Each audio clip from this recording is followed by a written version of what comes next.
ಎಲ್ರಿಗೂ ನಮಸ್ಕಾರ. ಹವ್ಯಕ ಪಾಕಶಾಲೆಗೆ ಸ್ವಾಗತ. ಅಂಗಡಿಯಲ್ಲಿ ಸಿಗುವಂತೆ ನಿಪ್ಪಟ್ಟನ್ನು ಮನೆಯಲ್ಲಿ ಹೇಗೆ ಮಾಡೋದು ಅಂತ ಇವತ್ತಿನ ವಿಡಿಯೋದಲ್ಲಿ ನೋಡ್ಕೊಂಡು ಬರೋಣ. ಚಹಾದ ಜೊತೆಗಂತೂ ತಿನ್ನೋದಕ್ಕೆ ಸಖತ್ತಾಗಿರುತ್ತೆ. ನಿಪ್ಪಟ್ಟು ತುಂಬಾ ಕ್ರಂಚಿಯಾಗಿ ಅದೇ ರೀತಿ ಟೇಸ್ಟಿಯಾಗಿ ಬರೋದಕ್ಕೆ ಕೆಲವೊಂದು ಟಿಪ್ಸನ್ನೆಲ್ಲ ಕೊಟ್ಟಿದ್ದೀನಿ. ಇವೆಲ್ಲವನ್ನು ಇವತ್ತು ನೋಡ್ಕೊಂಡು ಬರೋಣ. ಬನ್ನಿ ಹಾಗಾದರೆ ಇವತ್ತಿನ ವಿಡಿಯೋವನ್ನು ಸ್ಟಾರ್ಟ್ ಮಾಡೋಣ. ನಿಪ್ಪಟ್ಟು ರೆಸಿಪಿಯನ್ನು ಹೇಗೆ ಮಾಡೋದು ಅಂತ ನೋಡೋಣ ಬನ್ನಿ. ಅದಕ್ಕೂ ಮೊದಲು ಚಾನಲನ್ನು ಹೊಸಬ್ರು ಯಾರಾದರೂ ನೋಡ್ತಿದ್ರೆ ದಯವಿಟ್ಟು ಸಬ್ಸ್ಕ್ರೈಬ್ ಮಾಡಿಕೊಂಡು ವಿಡಿಯೋವನ್ನು ಫುಲ್ ನೋಡಿ ಅಂತ ಕೇಳ್ಕೊಳ್ತಾ ಇದ್ದೀನಿ. ಅದೇ ರೀತಿಯಾಗಿ ಇನ್ನೊಂದು ಚಾನಲನ್ನು ಕೂಡ ಕ್ರಿಯೇಟ್ ಮಾಡಿದ್ದೀನಿ, ಯಶಸ್ವಿ ಹೋಮ್ ಟಿಪ್ಸ್ ಅಂತ. ಲಿಂಕನ್ನು ಡಿಸ್ಕ್ರಿಪ್ಷನ್ ಬಾಕ್ಸಲ್ಲಿ ಹಾಕಿರ್ತೀನಿ, ಚೆಕ್ ಮಾಡ್ಕೊಳ್ಳಿ. ನಿಪ್ಪಟ್ಟು ಮಾಡ್ಕೊಳ್ಳೋದಕ್ಕೆ ಮೊದಲಿಗೆ ಇಲ್ಲಿ 3/4 ಕಪ್ ಆಗೋಷ್ಟು ಶೇಂಗಾ ಬೀಜ ಅಥವಾ ನೆಲಗಡಲೆಯನ್ನು ಹಾಕ್ಕೊಳ್ತಾ ಇದ್ದೀನಿ. ಜಸ್ಟ್ ಇದು ಹೊರಗಡೆ ಸಿಪ್ಪೆ ಎಲ್ಲ ತೆಗೆಯುವಷ್ಟು ರೋಸ್ಟ್ ಆದರೆ ಸಾಕು, ತೀರಾ ಹುರ್ಕೊಳ್ಳೋದು ಬೇಡ. ನಾವೇನೀಗ ಎಣ್ಣೆಯಲ್ಲಿ ಕೂಡ ಕರೆದು ತಗೊಳ್ಳೋದಕ್ಕಿದೆ, ಅದಕ್ಕೋಸ್ಕರ ನೋಡಿ ಇದು ಜಸ್ಟ್ ಒಂದು 2 ನಿಮಿಷದ ಕಾಲ ಮೀಡಿಯಮ್ ಊರಿನಲ್ಲಿ ಫ್ರೈ ಮಾಡಿದ್ದೀನಿ. ಇಷ್ಟಾದರೆ ಸಾಕಾಗುತ್ತೆ. ಇದನ್ನು ಇನ್ನೀಗ ತಣ್ಣಗಾಗೋದಕ್ಕೆ ಬಿಡೋಣ. ನೆಕ್ಸ್ಟ್ ಒಂದು ಮಿಕ್ಸಿ ಜಾರನ್ನು ಇಲ್ಲಿ ತಗೊಂಡಿದ್ದೀನಿ. ಅದಕ್ಕೆ 1 ಹಿಡಿ ಆಗುವಷ್ಟು ಕರಿಬೇವು ಸೊಪ್ಪನ್ನು ಹಾಕ್ಕೊಳ್ತಾ ಇದ್ದೀನಿ. ಇನ್ನು ನೆಕ್ಸ್ಟು ಸ್ವಲ್ಪ ಹಸಿ ಶುಂಠಿಯನ್ನು ಹಾಕ್ಕೊಳ್ತಿದ್ದೀನಿ, 3 ಪೀಸ್ ಆಗುವಷ್ಟು. ಆಮೇಲೆ ಖಾರಕ್ಕೆ ಅನುಗುಣವಾಗಿ ಹಸಿಮೆಣಸಿನ್ಕಾಯನ್ನು ತಗೊಳ್ಬೇಕು. ಇವಿಷ್ಟನ್ನು ತರಿತರಿಯಾಗಿ ರುಬ್ಕೊಂಡು ತಂದಿದ್ದೀನಿ. ಈಗಾಗಲೇ ತರಿತರಿಯಾಗಿ ರುಬ್ಬಿದಂತಹ ಮಿಶ್ರಣವನ್ನು ನಾವಿನ್ನೀಗ ಮಿಕ್ಸಿಂಗ್ ಬೌಲಿಗೆ ಹಾಕಿಡೋಣ.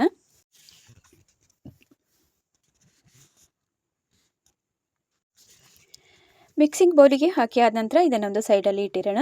ನೆಕ್ಸ್ಟ್ ಈಗ ನೆಲಗಡಲೆ ಬೀಜ ಅಥವಾ ಶೇಂಗಾ ಬೀಜವನ್ನು ನಾವೀಗ ತಣ್ಣಗಾಗೋದಕ್ಕೆ ಬಿಟ್ಟಿದ್ದೀವಲ್ಲ, ಅದು ಕೂಡ ಸರಿಯಾಗಿ ತಣ್ಣಗಾಗಿದೆ. ಇನ್ನಿದರ ಹೊರಗಡೆ ಸಿಪ್ಪೆಯನ್ನೆಲ್ಲ ತೆಕ್ಕೊಳ್ಬೇಕು. ನೋಡಿ, ಈಗ ಕೈಯಿಂದ ತೆಗೆಯೋದಕ್ಕೆ ತುಂಬ ಸುಲಭವಾಗಿ ಬರ್ತಾ ಇದೆ. ಈ ನೆಲಗಡಲೆ ಬೀಜವನ್ನು ಹಾಕೋದ್ರಿಂದ ಇದರ ಟೇಸ್ಟ್ ಕೂಡ ಎನ್ಹ್ಯಾನ್ಸ್ ಆಗುತ್ತೆ, ಆಮೇಲೆ ಕ್ರಂಚಿಯಾಗಿ ಬರೋದಕ್ಕೂ ತುಂಬಾ ಹೆಲ್ಪ್ ಆಗುತ್ತೆ.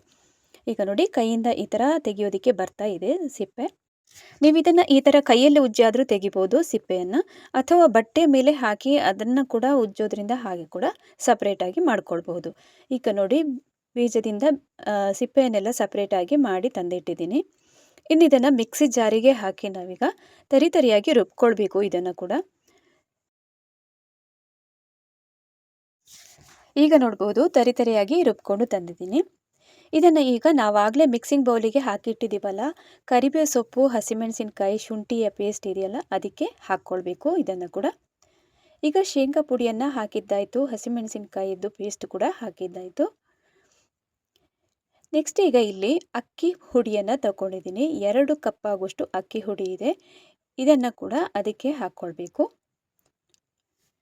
ಇನ್ನು ಸ್ವಲ್ಪ ಎಳ್ಳನ್ನು ಹಾಕ್ಕೊಳ್ಬೇಕು. ಬಿಳಿ ಎಳ್ಳನ್ನು ಇಲ್ಲಿ ತಗೊಂಡಿದ್ದೀನಿ, 2 ಸ್ಪೂನ್ ಆಗುವಷ್ಟು ಇದೆ. ಇನ್ನು 1 ಸ್ಪೂನ್ ಆಗುವಷ್ಟು ಅಚ್ಚ ಖಾರದ ಪುಡಿಯನ್ನು ಹಾಕ್ಕೊಳ್ಬೇಕು. ನೆಕ್ಸ್ಟ್ ರುಚಿಗೆ ತಕ್ಕಷ್ಟು ಉಪ್ಪನ್ನು ಕೂಡ ಹಾಕಿದ್ದೀನಿ. ಇನ್ನು ಕೊನೆಯದಾಗಿ ನಾನಿಲ್ಲಿ ಬಳಸುವಂತಹ ಒಂದು ಸೀಕ್ರೆಟ್ ಏನು ಅಂತಂದರೆ, ಕ್ರಂಚಿಯಾಗಿ ಬರೋದಕ್ಕೆ 2 ಸ್ಪೂನ್ ಆಗುವಷ್ಟು ಬೆಣ್ಣೆಯನ್ನು ಹಾಕ್ಕೊಳ್ತಾ ಇದ್ದೀನಿ. ಅನ್ಸಾಲ್ಟೆಡ್ ಬಟರ್ ಇದು. ಈಗ 2 ಕಪ್ ಆಗುವಷ್ಟು ಅಕ್ಕಿಗೆ ನಾನು 2 ಸ್ಪೂನ್ ಆಗುವಷ್ಟು ಬೆಣ್ಣೆಯನ್ನು ಹಾಕ್ತಾ ಇದ್ದೀನಿ. ಪ್ರಮಾಣ ಇಷ್ಟೇ ಇದ್ದರೆ ಸಾಕು. ಬೆಣ್ಣೆಯನ್ನು ತೀರಾ ನಾವು ಹೆಚ್ಚಿಗೆ ಹಾಕಿದರೆ ಕೂಡ ಎಣ್ಣೆಯಲ್ಲಿ ಇದು ಬಿಟ್ಕೊಳ್ಳುತ್ತೆ, ಅದಕ್ಕೋಸ್ಕರ ನೋಡ್ಕೊಳ್ಬೇಕಾಗತ್ತೆ.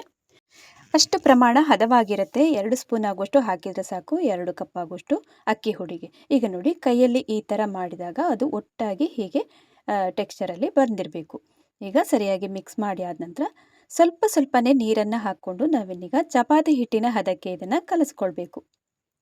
ಆಗಾಗ ನೋಡಿಕೊಂಡು ಹಾಕ್ಕೊಳ್ಬೇಕು ನೀರನ್ನು ಕೂಡ. ಅತಿಯಾಗಿ ನೀರನ್ನು ಹಾಕಿ ನೀರು ಮಾಡಿಕೊಂಡ್ರೆ ಅದು ಅಷ್ಟು ಚೆನ್ನಾಗಿ ಬರೋದಿಲ್ಲ ನಿಪ್ಪಟ್ಟು ಕೂಡ.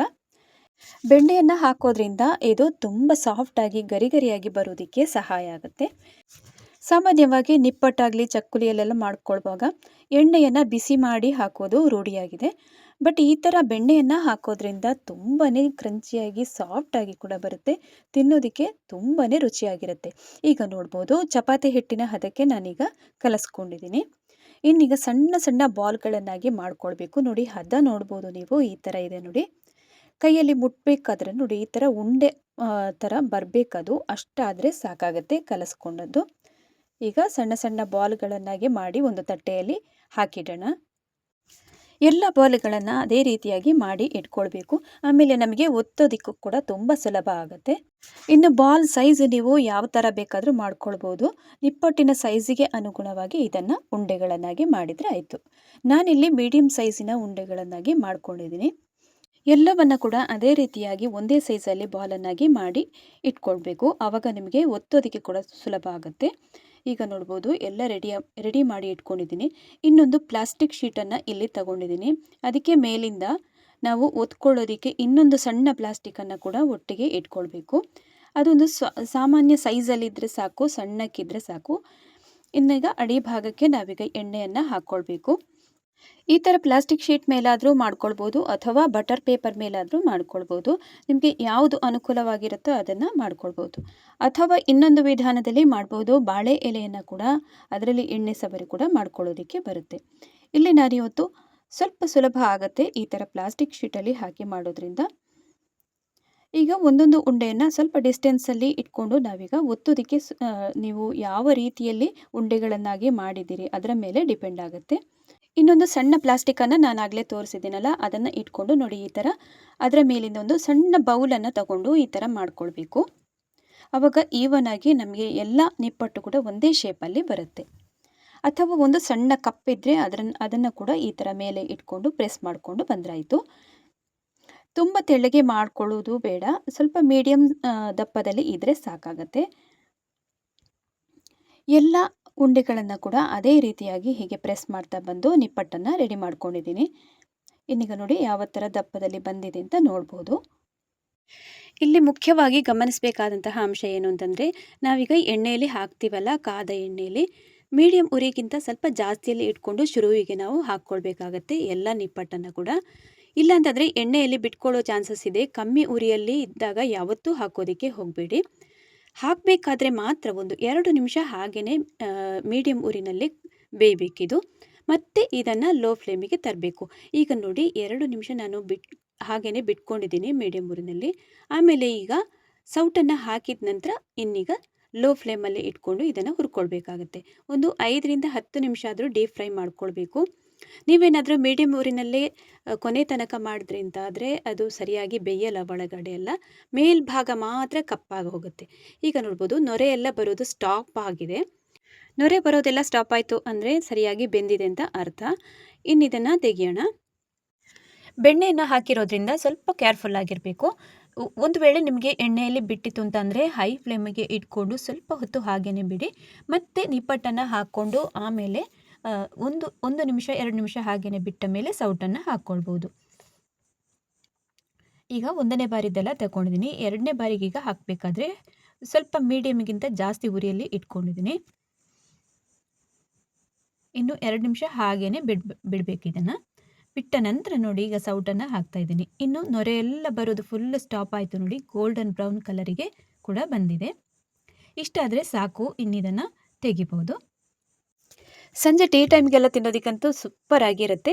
ಮನೆಯಲ್ಲಿ ಈ ವಿಧಾನದಲ್ಲಿ ನೀವು ಕೂಡ ಒಮ್ಮೆ ಟ್ರೈ ಮಾಡಿ ನೋಡಿ, ತುಂಬಾ ಚೆನ್ನಾಗಿ ಬರುತ್ತೆ. ನೋಡ್ಬೋದು ನೀವೀಗ ಪ್ರತಿಯೊಂದು ನಿಪ್ಪಟ್ಟು ಕೂಡ ಹಾಗೆಯೇ ಅಷ್ಟೇ ಸೂಪರಾಗಿ ಕ್ರಂಚಿಯಾಗಿ ಕೂಡ ಬಂದಿತ್ತು. ನಾನಿಲ್ಲಿ ಕೊಟ್ಟಿರುವಂತಹ ಹಲವಾರು ಸಲಹೆಗಳನ್ನು ನೀವು ಕೂಡ ಫಾಲೋ ಮಾಡಿದರೆ ಇಷ್ಟೇ ಸೂಪರ್ ಆದಂತಹ ಕ್ರಂಚಿ ಆದಂತಹ ನಿಪ್ಪಟ್ಟನ್ನು ಮನೆಯಲ್ಲೇ ಮಾಡ್ಕೊಳ್ಬೋದು. ಸೇಮ್ ಹೊರಗಡೆ ಅಂಗಡಿಗಳಲ್ಲೆಲ್ಲ ಸಿಗುತ್ತಲ್ಲ ನಿಪ್ಪಟ್ಟು, ಅದೇ ರೀತಿಯಾಗಿ ಮನೆಯಲ್ಲೇ ಮಾಡ್ಕೊಳ್ಬೋದು. ನೀವು ಕೂಡ ಇದೇ ರೀತಿಯಾಗಿ ಮನೆಯಲ್ಲಿ ಟ್ರೈ ಮಾಡಿ ನೋಡಿ. ನಿಮ್ಮ ಅನಿಸಿಕೆ ಅಭಿಪ್ರಾಯಗಳನ್ನು ಕಮೆಂಟ್ ಬಾಕ್ಸಲ್ಲಿ ತಿಳಿಸೋದನ್ನು ಕೂಡ ಮರಿಬೇಡಿ. ಹಲವಾರು ಒಳ್ಳೊಳ್ಳೆ ರೆಸಿಪಿಗಳನ್ನು ನಾನು ಚಾನಲಲ್ಲಿ ಅಪ್ಲೋಡ್ ಮಾಡಿದ್ದೀನಿ. ಲಿಂಕಿಗೆ ಹೋಗಿ ಅವನ್ನು ಕೂಡ ನೋಡಿಕೊಂಡು ಸಪೋರ್ಟ್ ಮಾಡ್ತಾ ಇರಿ ಅಂತ ಕೇಳ್ಕೊಳ್ತಾ ಇದ್ದೀನಿ. ಇವತ್ತಿನ ವಿಡಿಯೋ ಹೆಚ್ಚಾಗಿ ಎಲ್ಲ ಕಡೆ ಶೇರ್ ಮಾಡಿ ಸಪೋರ್ಟ್ ಮಾಡಿ. ಹವ್ಯಕ ಪಾಕಶಾಲೆಯಲ್ಲಿ ಇನ್ನಷ್ಟು ಹೊಸ ರುಚಿಯೊಂದಿಗೆ ಮತ್ತೆ ನಾನು ನಿಮ್ಮನ್ನು ಭೇಟಿಯಾಗ್ತೀನಿ. ಅಲ್ಲಿ ತನಕ ನಮಸ್ಕಾರ.